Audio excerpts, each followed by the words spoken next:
সামাজিক যোগাযোগ মাধ্যমে বাড়ছে ভুয়া প্রতিশ্রুতির ফাঁদ। বিদেশে উন্নত জীবনের স্বপ্ন দেখিয়ে সামাজিক যোগাযোগ মাধ্যমে বিভিন্ন ব্যক্তি ও প্ল্যাটফর্মের মাধ্যমে ভিসা ও চাকরির প্রলোভন দেওয়ার অভিযোগ নতুন নয়। সম্প্রতি ট্র্যাভেল উইথ আবির এবং এনজি বাংলাদেশ নামে পরিচালিত দুটি ইউটিউব প্ল্যাটফর্মকে ঘিরে এমন অভিযোগ সামনে এসেছে। শত শত ভুক্তভোগী পাওয়া গিয়েছে, তারা লাখ লাখ টাকা প্রতারিত হয়েছে।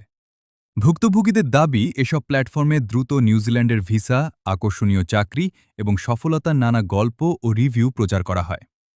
তাদের অভিযোগ, এসব প্রচারণায় বিশ্বাস করে অনেকেই অর্থ লেনদেন করেছেন, কিন্তু প্রত্যাশিত সেবা পাননি। কিছু ভুক্তভোগী আরও দাবি করছেন, বিষয়টি নিয়ে আইনগত ব্যবস্থা নেওয়ার উদ্যোগ চলছে এবং সংশ্লিষ্ট কর্তৃপক্ষের কাছে অভিযোগ দাখিল করা হয়েছে। এ ব্যাপারে এক ভুক্তভোগী বলেন, আবির নামে এক ভয়ানক প্রতারক দীর্ঘদিন ধরে নিউজিল্যান্ড ওয়ার্ক ভিসা নিয়ে মানুষের সাথে প্রতারণা করে আসতেছে।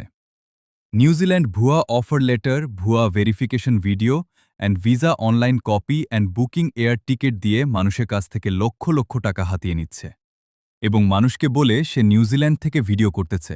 আসলে সে তার সমস্ত প্রতারণা বাংলাদেশে বসেই করে। শুধুমাত্র ভিডিও বানানোর জন্য কাতার বা আরব আমিরাতে যায়। তার চ্যানেল নেম ট্র্যাভেল উইথ আবির। তার channel video comment section of, যাতে তার বাটপাড়ি কেউ প্রকাশ করতে না পারে। সে পোল্যান্ড অ্যান্ড নিউজিল্যান্ড অনলাইন সিম থেকে হোয়াটসঅ্যাপে মানুষের সাথে কথা বলে। হোয়াটসঅ্যাপ ছাড়া সে কখনো ডাইরেক্ট ফোন নাম্বার দিয়ে কথা বলে না। সে কখনো কারো সামনে আসে না, দেশে হোক বিদেশে হোক।